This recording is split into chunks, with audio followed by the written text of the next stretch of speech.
Hi, this is Rabbi Yaakov Trump, and we're standing here at the latest part of the Towns Eruv. I want to take you back and help you appreciate just how important this is. You see, the Towns Eruv is here all the time.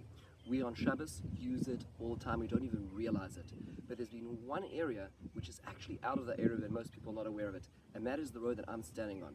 This is El Bro, which is joins and connects on the one side Ocean, Meadow, and the other side Chauncey, which is at the back of Lawrence. And this has become a real issue because most people have not realized that over the course of a Shabbos, when people do a circle around Ocean to Elbro, on this very road up to Ocean, they are in fact not in the Eruv. So I'd like to take you on a little tour and understand what that means. That means that people who are doing a circuit walking around the back of Lawrence, around this area, could not carry on a regular Shabbos. People walking in from Woodsburg and were coming down Elbro were not in the Eruv. And the reason was because the lines on the one side were out of the Eruv.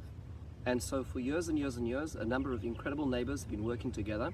And just recently, with the help of Mayor Nehemias of Lawrence, working with the Rockway Hunting Club, the Eruv has been set up with the incredible leadership of the Eruv of the 5 towns. Rabbi Zamek oversaw this, and with incredible precision and details and working with the neighbors, managed to set up this Eruv.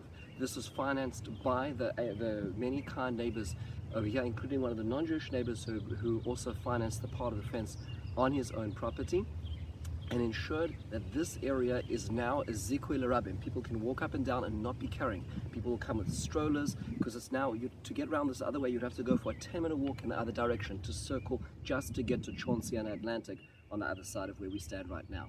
What I'd like to do is take you on a quick tour just to understand the dynamics of this and to gain an appreciation for the amount of work that goes into maintaining and ensuring that our Eruv works. Let me take you on a quick tour. Join me for a moment. Here we go. We're standing at the corner over here of Elbro and Meadow, and at the bottom this is where it leads to Ocean, up on the side where the hunting club is.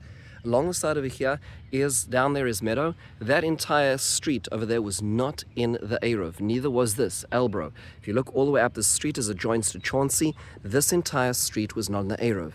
The Eruv up till now used the lines of the telephone poles on the left-hand side of the road, which meant that this road itself was not in the Eruv.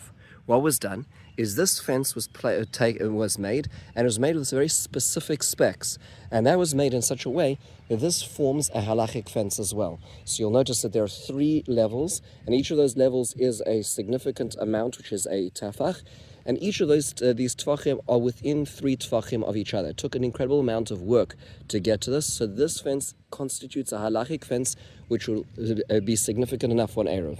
And this works all its way up to the neighbor's property on the top of the street and all the way down. As we come around the corner here, this took a lot of work and adjustment for many, many weeks of working with the hunting club to make sure this was actually to halachic standards.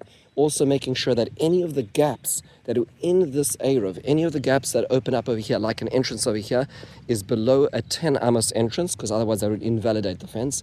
And in the area over here, where the measurements between the different sidebars was not the right size, then adjustments were made. So this is just to get a sense of how significant, how much work went into this. If we take a look at the fence right over here, because the bars are not within the halachic distance of the most strict opinion, little areas were added where there's wires which actually go between them. So there's a wire at every level over here. If you scan in and see, you can see this wire which now runs between them at the right level. So even for the tefachim, for the hand's breadth of Rav Chaim Noeh, this would be sufficient for the Eruv as well. An incredible amount of work, and this goes all the way down to meet it at the other side of Meadow at the end. The Eruv continues up the street over here, the sidebars of this fence over here, and it moves all its way up to the side of this house, and it goes along to the top where the pole of the Eruv continues it across the street onto Chauncey,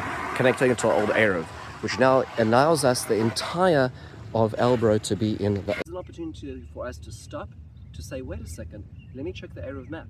Wait a second, let me appreciate that there are people going out every single Friday to make sure that our Eruv is operational, that we are in one of the best neighborhoods with a Eruv which operates.